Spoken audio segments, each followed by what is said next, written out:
Vamos a comenzar. Gracias. Comenzamos como hacemos todos los cristianos. Siempre lo hacemos en el nombre del Padre y del Hijo y del Espíritu Santo. Amén. Bueno, algunas veces dedicamos la lección a alguna persona, porque somos una familia y hay acontecimientos y recordamos a personas. Bueno, esta lección la queremos realizar teniendo muy presentes el recuerdo de la hermana Blasa, que está en agonía en este momento.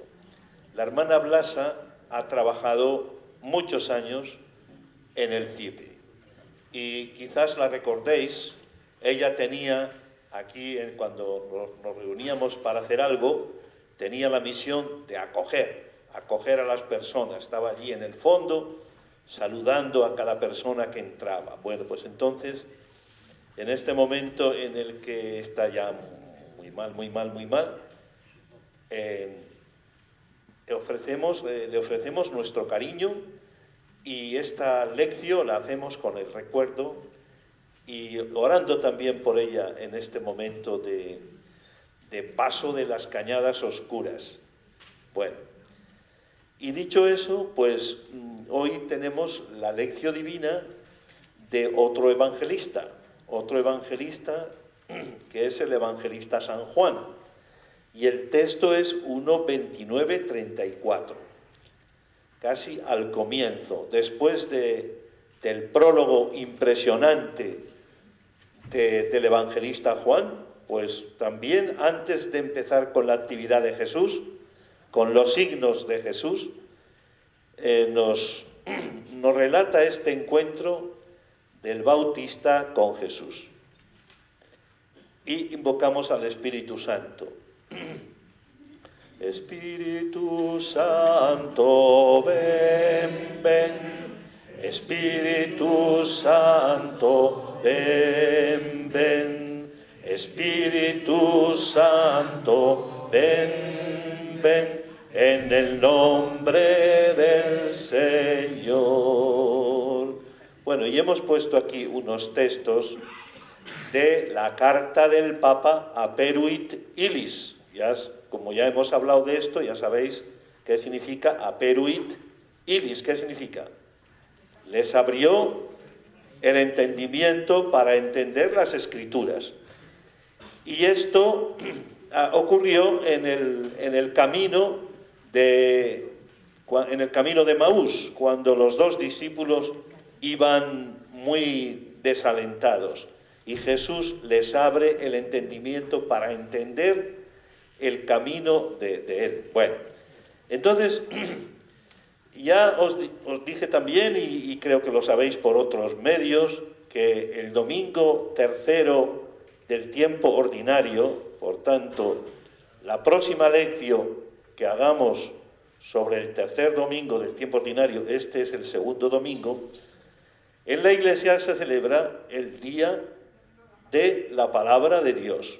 Así que ese día, pues sobre todo el domingo, cuando vayamos a la Eucaristía, pues hay que ir vestidos de fiesta. No externamente, solo que también, sino sobre todo vestidos de fiesta, porque realmente acudir a escuchar la palabra de Dios es una fiesta. Y por eso estamos poniendo textos de la carta preciosa, que conviene que leamos todos si tenéis ocasión, la carta del Papa Aperuit Illis. Bueno, entonces, en esa carta aparece varias veces el Espíritu, y hemos escogido esto. La letra mata, mientras que el Espíritu da vida. Segunda carta a los Corintios 3:6. También el Espíritu Santo transforma la Sagrada Escritura en palabra viva de Dios, vivida y transmitida en la fe de su pueblo santo. Y finalmente, la acción del Espíritu Santo no se refiere solo a la formación de la Sagrada Escritura, sino que actúa también en aquellos que se ponen a la escucha de la palabra de Dios. Es decir, no solamente el Espíritu Santo estuvo presente en los que escribieron, en los evangelistas que escribieron los hechos de Jesús, sino que también el Espíritu Santo está presente en medio de nosotros cuando nos reunimos para escuchar la palabra de Dios. Por eso, la palabra de Dios es palabra viva y dice lo que hace y actúa en nosotros. No la vemos como una pieza de museo, sino como una palabra que nos ilumina, de tal manera que sin la palabra, que es Jesús, no nos entendemos. Encontramos el sentido de nuestra vida en Jesús. Espíritu Santo, ven, ven. Espíritu Santo, ven, ven. Espíritu Santo, ven, ven. En el nombre del Señor. Bueno, y como motivación, que solemos escoger siempre algo relacionado con la palabra, con la lección, hemos escogido también un texto de la carta Aperuit Illis, ¿verdad? A base de repetirlo nos va a sonar mucho este Aperuit Illis. Bueno, y dice así: cuando la Sagrada Escritura se lee con el mismo espíritu que fue escrita, permanece siempre nueva. Y también, la dulzura de la palabra de Dios nos impulsa a compartirla con quienes encontramos en nuestra vida, para manifestar la certeza de la esperanza que contiene. Bueno, por tanto, la Iglesia no se guarda la palabra para sí, sino que la comunica, la comparte, sobre todo, pero no solo en la Eucaristía, pero también en otros momentos, celebraciones, momentos en que se lee, se comenta la palabra de Dios. Bueno, de alguna manera podemos decir también que los grupos que van a empezar ya aquí, los grupos de la Asamblea Diocesana, es una manera también de compartir en iglesia, pequeñita iglesia, la palabra de Dios. Creo que ya disponemos del primer cuadernillo, ¿verdad? La alegría de creer, el renovar el encuentro con Jesús. Un cuadernillo, bueno, pues que seguramente encontraremos muchas resonancias para poder compartir en grupo. Muy importante esto. Crece la vida cuando la comunicamos y la compartimos. Bueno, y decimos ahora algo del contexto de este texto de Juan 1, 29, 34. Bueno, quiero deciros que Juan escribe, es el último evangelista que se escribe, y escribe un texto muy elaborado, seguramente con varias manos. Se fue elaborando en las comunidades este texto, y este texto comienza como si fuera una nueva creación. Sabéis que en el Génesis aparece día primero, día segundo, día tercero, día cuarto. Bueno, pues en Juan comienza también así. El primer día, al día siguiente, bueno, es como una nueva creación. Queriendo expresar que con Jesús viene la nueva creación. Una creación donde si ya en la primera creación se dijo todo era bueno, pues imaginad lo que se dice de la nueva creación en Cristo. Bueno, y también tenemos que decir que estamos ante un texto de una densidad teológica o cristológica excepcional. No se imagina uno cómo se puede decir más en tan pequeñito espacio. Una gran densidad, como si se hubiera ido haciendo en la comunidad joánica, se hubiera ido haciendo la síntesis, cada vez la síntesis de todo, ¿verdad? Y apareciera resumido, pero en este pequeño texto. Una densidad cristológica impresionante. Y después también deciros lo siguiente, que este texto narra un encuentro con Juan Bautista, pero a diferencia de los otros evangelistas que dicen que Jesús fue bautizado por Juan. ¿Recordáis el Evangelio del domingo pasado? Bueno, que Juan no quería bautizarlo. Bueno, entonces, hablan del bautismo. El bautismo de Juan era un bautismo de conversión. Allí acudían los que querían una vida nueva, una conversión, un cambio de vida. Bueno, pues a diferencia de los otros discípulos, digo de los otros evangelistas, en el evangelista Juan no aparece que Jesús bautice a Juan. La misión de Juan es otra. La misión de Juan en este evangelista es, como decimos ahí, dar testimonio de Jesús. Es el primer testigo de Jesús. Dar testimonio de él. ¿Quién es Jesús? Daos cuenta que cada evangelista trata de responder a esta pregunta. ¿Quién es este? ¿Quién es este? ¿Quién es Jesús? Lo mismo que nosotros. Hoy, cada uno de nosotros, en distintos momentos de la vida, tenemos que responder a esta pregunta. ¿Y Jesús quién es? ¿Quién es? Bueno, entonces, Juan es el primero en este evangelio que da testimonio de Jesús. Y finalmente, por eso, porque da testimonio, el texto es una invitación a todos nosotros a dar testimonio de Jesús hoy, a ser testigos de Jesús en Burgos, en nuestro ambiente, en nuestra sociedad. Bueno, tenemos esto en cuenta para entender mejor el texto. Y pasamos. Y lo leemos todos saboreando cada palabra. Leemos todos. En aquel tiempo, al ver Juan a Jesús que venía hacia él, exclamó: Este es el Cordero de Dios que quita el pecado del mundo. Este es aquel de quien yo dije, tras de mí.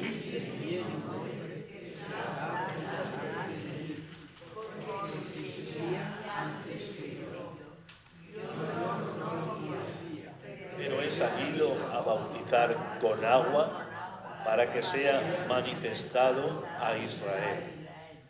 Y Juan dio testimonio diciendo: He contemplado al Espíritu que bajaba del cielo como una paloma y se posó sobre él.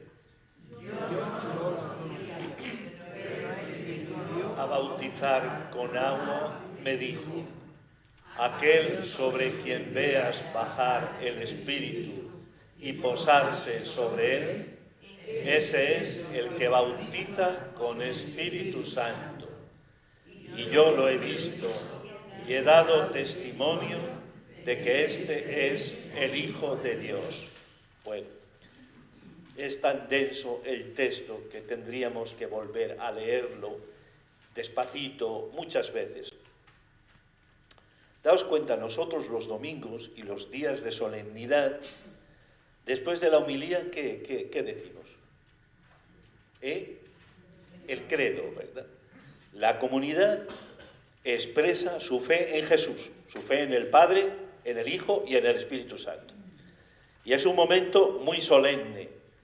Bueno, pues en la comunidad de Juan, la comunidad joánica que decimos, este texto expresa la fe de aquella comunidad. Es como un credo de la comunidad. Vale, vamos a ir comentando. Bueno, primero, al ver Juan a Jesús que venía hacia él. Bueno, antes de esta venida de Jesús, Jesús ha estado 30 años en silencio en Nazaret. ¿Qué ha hecho en esos 30 años? Pues aprendiendo a ser hombre, aprendiendo. Lo extraordinario es que en esos años Dios aprende a ser hombre, aprende a hacerse uno de nosotros. Y en este momento Jesús viene a Juan y viene para mostrar que la promesa que Dios ha hecho al pueblo desde siempre y que ha mantenido viva a través de los profetas, esa promesa va a tener ahora el momento de cumplimiento. Y a esto viene Jesús donde Juan. Pero me gustaría que nos fijásemos en esto, en que Juan lo ve venir. Esto es muy interesante. Juan lo ve venir. A Juan acudían cientos de personas o miles de personas acudían. Pero Jesús ve venir a Jesús. Digo, Juan ve venir a Jesús. Ve venir. Esto es importante, como si entre toda la multitud Juan fuera capaz de descubrir que venía alguien importante. Jesús también tenía este don, porque cuando se encuentra con Natanael, le dice, ¿de qué me conoces? ¿De qué me conoces? Le dice Natanael. Dice, antes te vi debajo de la higuera, ese te vi. Entonces Juan es capaz de ver a Jesús, ve a Jesús. Y esto es muy interesante porque en la historia de nuestra fe, de nuestro encuentro con Jesús, también nosotros somos los que hemos visto venir a Jesús, cómo ha venido a nuestra vida y cómo hemos ido aprendiendo a descubrir quién era Jesús. Bueno, pasamos. Y lo primero que dice Jesús, digo Juan, me estoy confundiendo mucho con Jesús y Juan, bueno, pues ya sabéis, si me confundo más veces es lo normal. Bueno, lo primero que dice Juan, el Bautista, es, este es. Como Juan no lo tenía todo claro, no era el que había encontrado, sino que era un hombre de esperanza. Aunque decía palabras a los que acudían a él, tenía esperanza de encontrar al Mesías. Él no era el Mesías. Le habían preguntado un poquito antes, ¿eres tú el Mesías? Dice, no, yo soy la voz, yo soy una voz. Bueno, entonces Juan, tenemos que situarnos en esto. Realmente sería un momento impresionante para él, porque dice a todos los que le rodean, este es, con qué fuerza diría, este es en el que yo he esperado, este es al que estaba esperando todo el pueblo de Israel. Bueno, y este es el Cordero de Dios que quita el pecado del mundo, es el mejor resumen de toda la actuación de Jesús. Todo lo que Jesús va a hacer después, a lo largo de los 3 años de vida pública, es esto. Este es el Cordero que quita el pecado del mundo. Es una frase tan importante que la tenemos también en la Eucaristía, ¿recordáis? Este es el Cordero de Dios que quita el pecado del mundo. Bueno, por eso es el resumen de toda la actuación de Jesús. ¿Y qué significa Cordero? El Papa Francisco, cuando comenta este texto, dice, pero a veces pensamos, ¿cómo un cordero en su inocencia puede cargar con todo el pecado del mundo? Bueno, el cordero hace alusión al cordero que sacrificaban los israelitas para celebrar la liberación de Egipto y que siguen todavía matando el cordero para celebrar la Pascua, el paso del Señor, el paso liberador del Señor, el Éxodo, la gran experiencia liberadora de la que tuvo conciencia el pueblo de Israel. Bueno, entonces Cordero es eso, el recuerdo de la Pascua. Este Cordero adquirirá toda la plenitud en el momento de la pasión de Jesús. Es el Cordero que quita el pecado del mundo. Y alude, como digo, a la liberación, al Éxodo. El pueblo fue liberado de la esclavitud de Egipto. Y todo lo que hace Jesús es una liberación. Y Jesús no permitirá en ningún momento que le cambien el camino liberador, ni que se lo cambien las autoridades romanas, ni que se lo cambien las autoridades religiosas, ni que se lo cambien los fariseos, ni los saduceos, ni siquiera que se lo cambien sus mismos compañeros, que como no lo entienden, le dicen, tú tienes que ser Mesías, pero de otra manera, no como tú quieres, yendo a Jerusalén, porque en Jerusalén matan a los profetas. Entonces, toda la vida de Jesús es una liberación, es liberadora. Por eso también esto lo podemos decir nosotros. Jesús es el que nos ha liberado de la oscuridad, liberado de la tiniebla. Bueno, y después Jesús libera, Jesús cura, Jesús se compadece, da dignidad, hace comidas abiertas, por ejemplo, en la última cena, tomad y comed todos de él, porque esto es mi cuerpo, tomad y comed. Y eran tan peculiares las comidas abiertas de Jesús, donde no había distinción, no iban solo los grandes de aquella sociedad a comer, sino que con Jesús entraban todos, y precisamente dirán sorprendidos, este come con pecadores, ¿cómo es que este puede venir de parte de Dios si come con pecadores?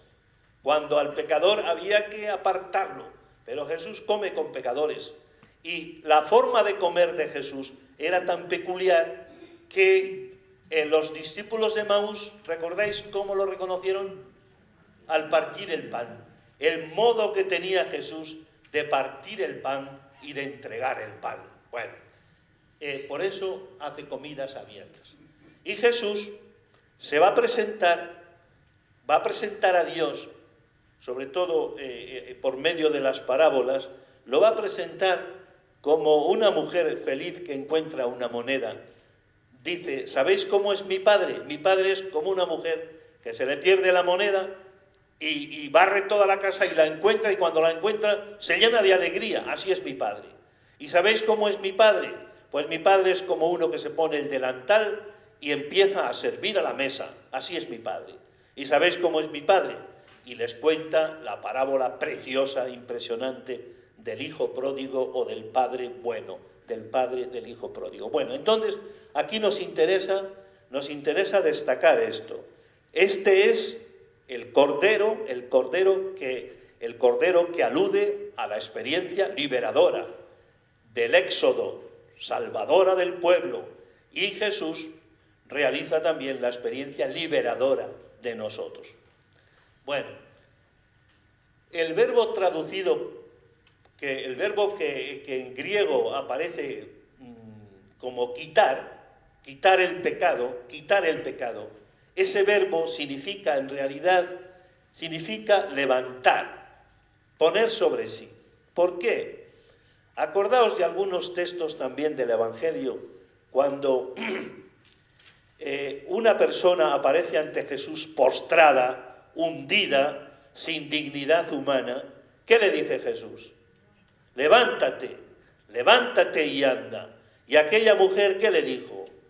Talita cumi, le dijo, que significa levántate. Entonces, este verbo quitar el pecado significa levantar, porque el pecado hunde a la persona, la aplasta, y por eso Jesús quita el pecado levantando y haciendo que la persona se ponga sobre sí, que la persona se levante, que la persona descubra su dignidad y su belleza. Bueno, esto es quitar. Y también nos preguntamos cuál es el pecado del mundo. ¿Cuál es el pecado del mundo? Porque aquí no hace alusión a los pecados, estos pecados personales que tenemos, sino que habla del pecado del mundo, del pecado básico. Bueno, ¿cuál es? Pues el pecado del mundo. Bueno, en primer lugar deciros que en este Evangelio la palabra mundo tiene como 4 significados. Bueno, sin extendernos mucho. Pero mundo es, pues, el mundo como realidad en la que estamos. El mundo es también las personas del mundo. el mundo es también toda la humanidad necesitada de salvación, y también el mundo es todo aquello que es contrario a Jesús. Bueno, en este caso, la palabra mundo es la humanidad necesitada de salvación, de que alguien libere, de que alguien levante. Vale.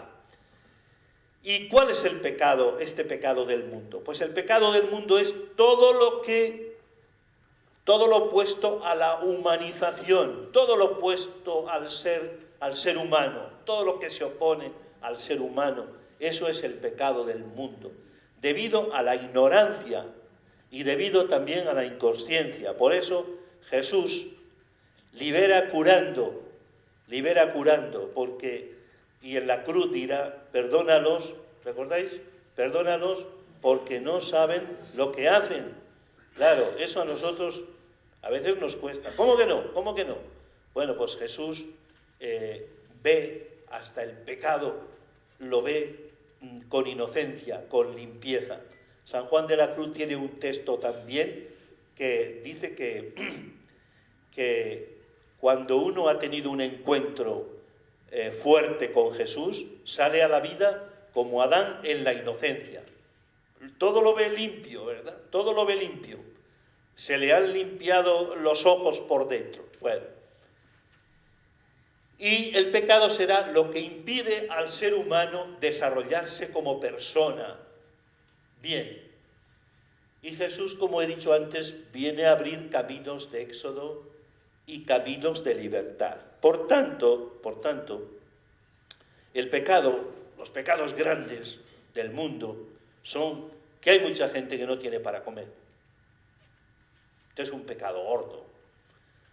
Pecado del mundo es que siguen muriendo inmigrantes, ¿verdad?, en las pateras, ¿verdad? Ayer, si alguno de vosotros estuvo en el Círculo del Silencio, que tiene lugar en el Museo de la Evolución, pues allí había una patera y mostrando un poquito todos los que mueren. Esto es un pecado. Y también, pues, tantos países que viven con una deuda que les aplasta y tanta gente que vive en la injusticia y que no han conocido otra cosa.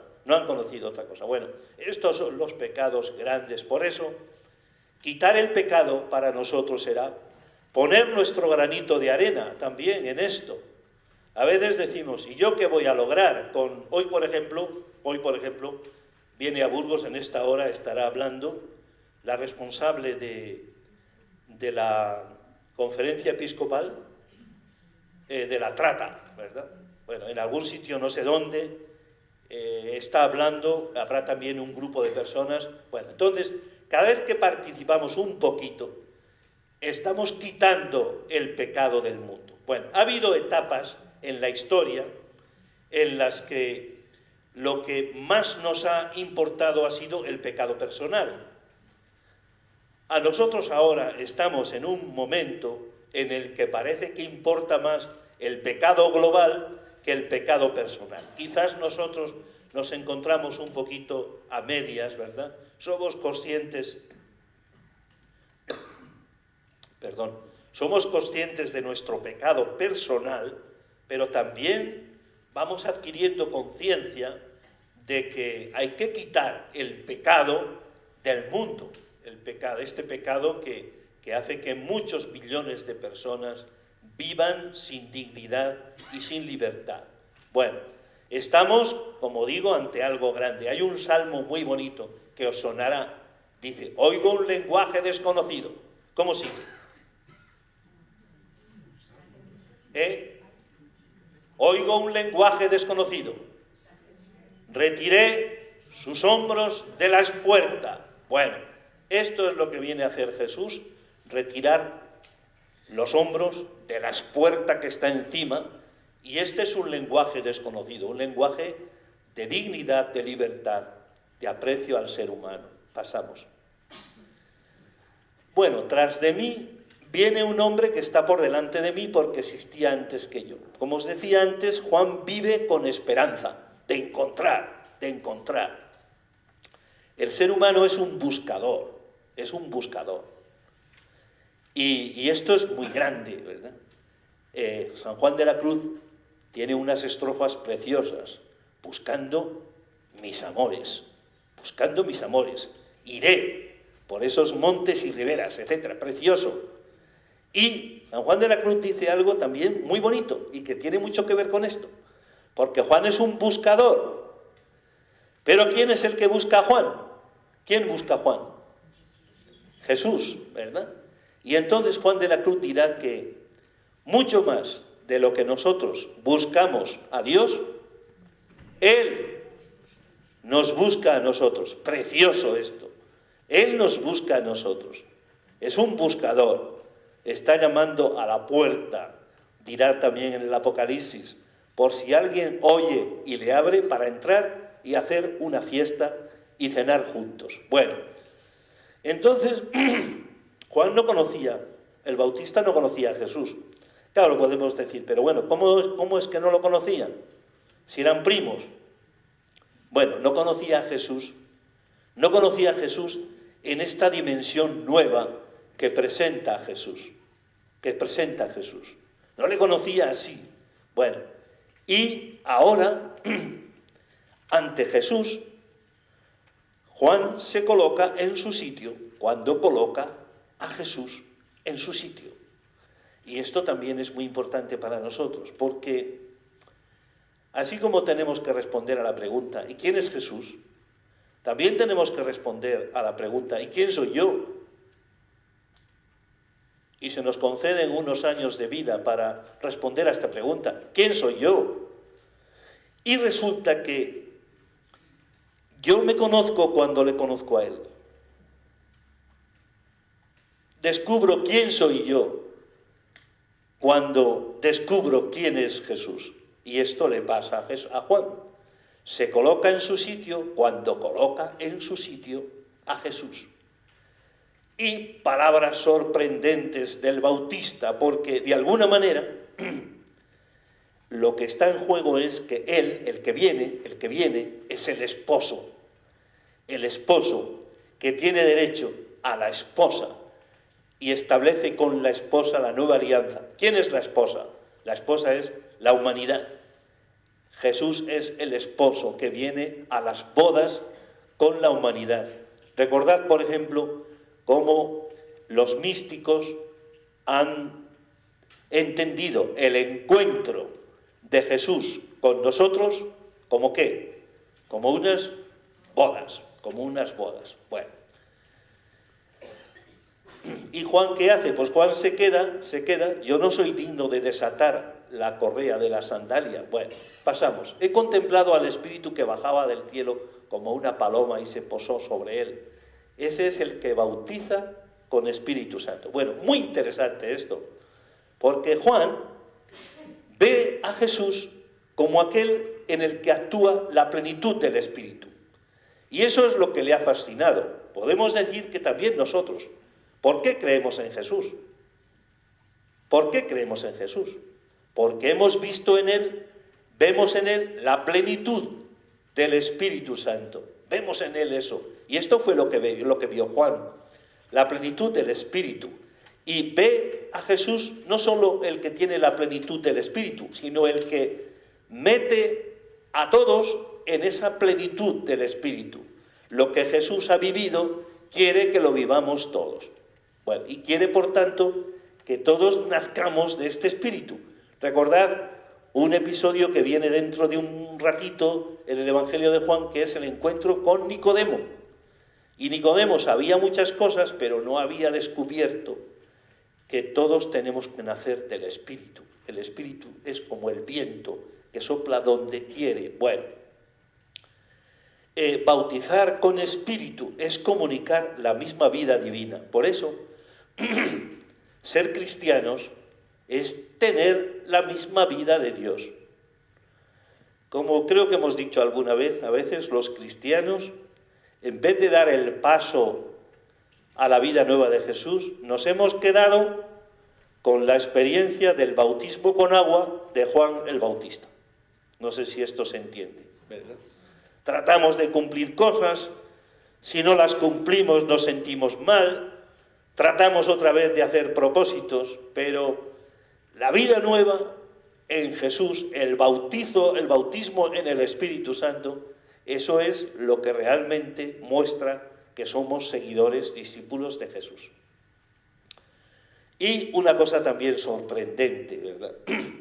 Como Juan ha encontrado a Jesús, pues les dice a sus discípulos, a los que habían dejado muchas cosas por seguir a Juan, les dice, se acabó, se acabó. Este es el que quita el pecado, este es el que bautiza en el Espíritu Santo. Por eso es como si abriera la puerta a sus discípulos para que se fueran con Jesús. De hecho, varios de los discípulos de Jesús eran discípulos de Juan. Y dice, yo lo he visto y he dado testimonio de que este es el Hijo de Dios. Bueno, esta es la frase central del texto, la frase central del credo de aquellas comunidades cristianas a las que Juan dirige su evangelio. Este es el Hijo de Dios.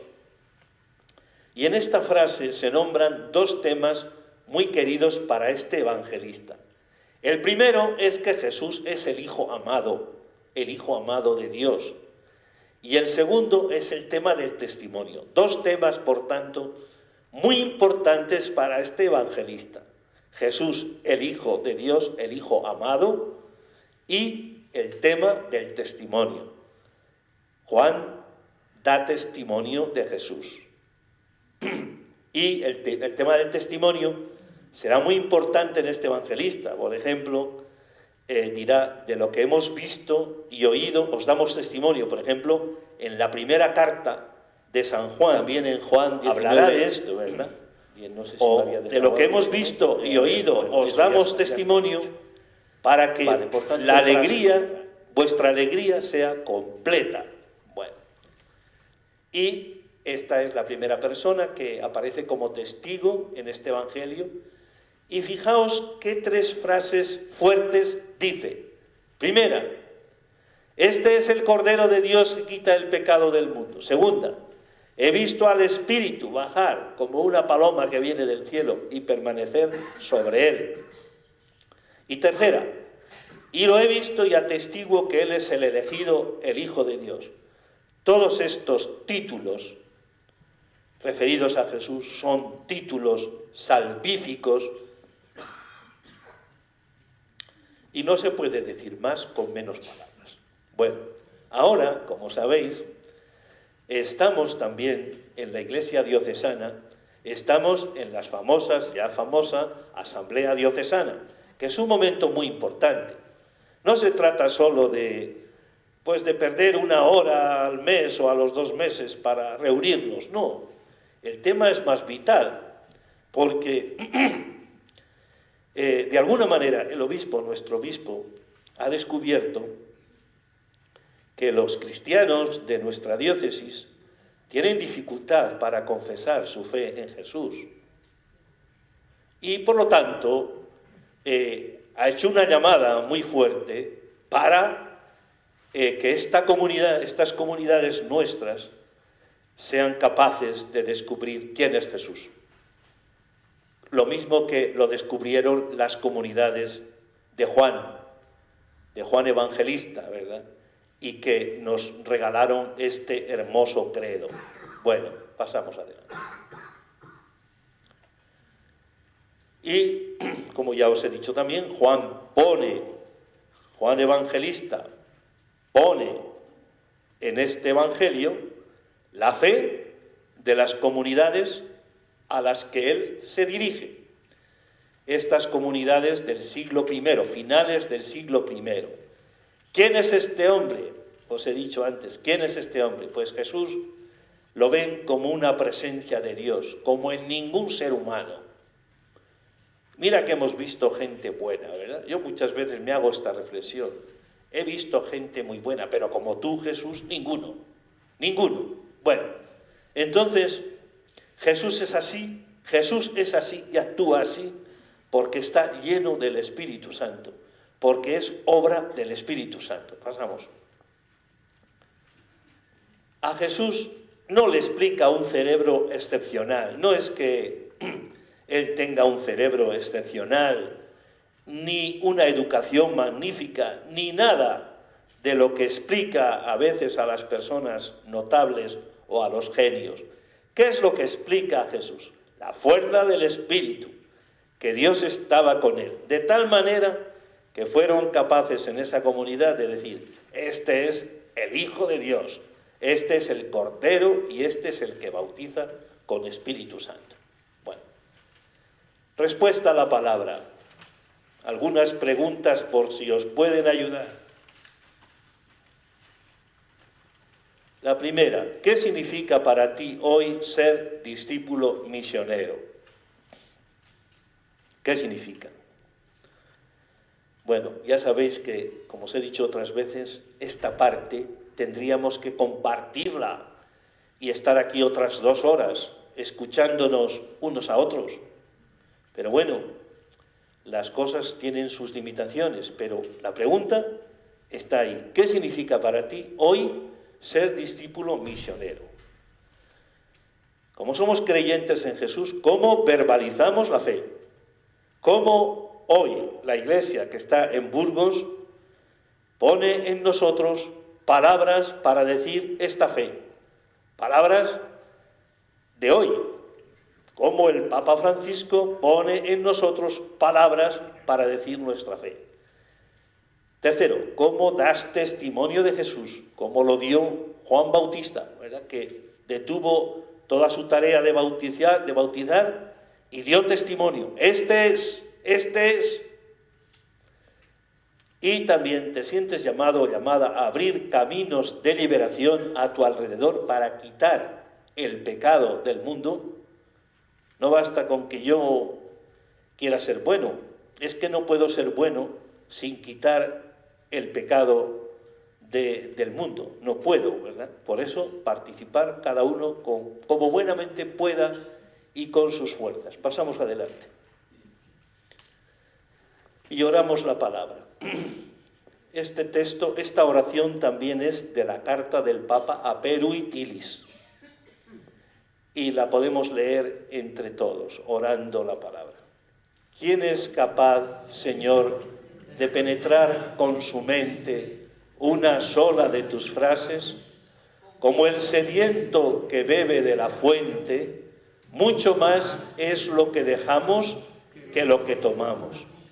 Porque la palabra del Señor presenta muy diversos aspectos, según la diversa capacidad de los que la estudian. El Señor pintó con multiplicidad de colores su palabra, para que todo el que la estudie pueda ver en ella lo que más le plazca. Escondió en su palabra variedad de tesoros, para que cada uno de nosotros pudiera enriquecerse en cualquiera de los puntos en que concentrar su reflexión. Este es un texto recogido de los comentarios sobre el Diatésarón. Y también hacemos nuestras estas 3 invocaciones. Jesús, libéranos, levántanos.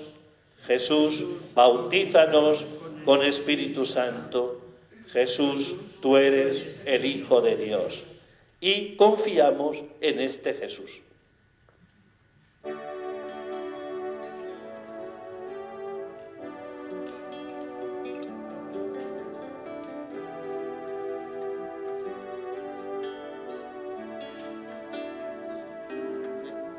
Confío en ti, de ti me fié, no andaré tus pasos si no es desde la fe.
esta oración es que este canto es de los brotes de olivo, que ahora siguen viviendo después de muchos años en una comunidad que se llama Comunidad Pueblo de Dios, en un pueblecito de Huelva, cerca de Candoncillo, un lugar santo.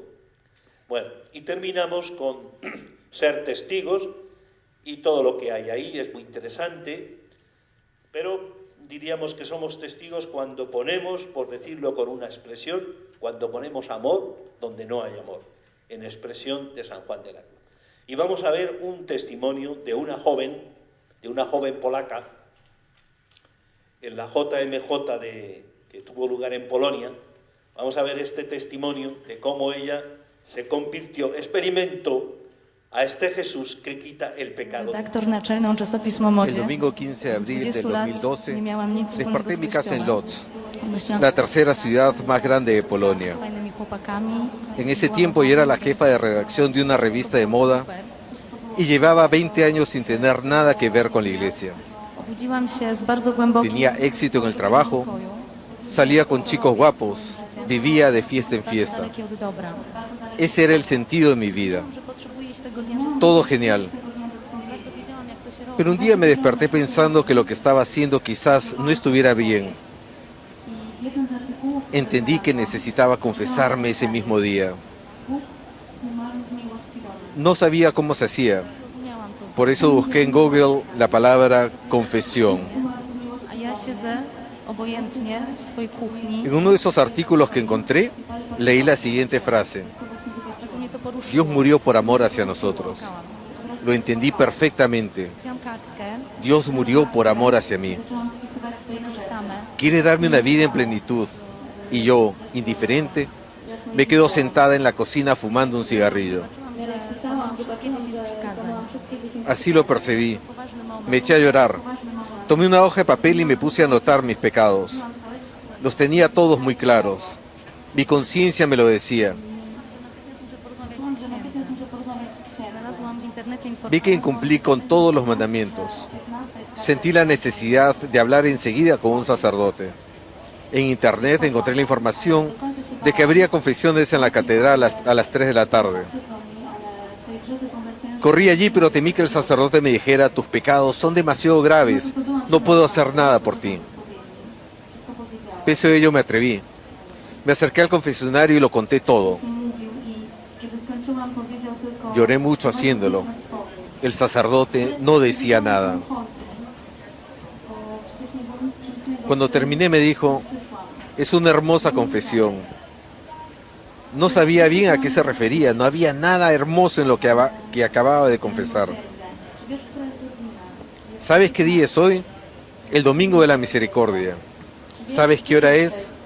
Pasada las 3 de la tarde. Es la hora de la misericordia. ¿Sabes dónde te encuentras? En la catedral donde Santa Faustina, cuando vivía en Lodz, venía a rezar todos los días. Es a ella quien Dios reveló que ese preciso día que quería perdonar todos los pecados, fuera como fuesen. Tus pecados te han sido perdonados. Ya no existen más. No vuelvas a pecar, ni pienses en ellos. Fueron unas palabras fuertes. En fin, fui a confesarme convencida de que había perdido la vida eterna para siempre. Y lo que oí fue que Dios había hecho desaparecer para siempre todo el mal que hice. Que desde siempre me había estado esperando y aquel día quiso encontrarse conmigo. Salí de la iglesia como de un campo de batalla, tremendamente cansada, pero también muy feliz, con una sensación de victoria y convencida de que Jesús regresaba conmigo a casa. Durante los 2 últimos años estuve preparando la JMJ en Lodz para que otros puedan vivir lo mismo que yo. La misericordia de Dios está viva y funciona hoy día. Soy testigo de ello y se lo deseo a cada uno de ustedes. Bueno, pues amén, que nos vayamos también con la misericordia y la ternura de Jesús. Hasta el próximo martes, si Dios quiere. Thank you.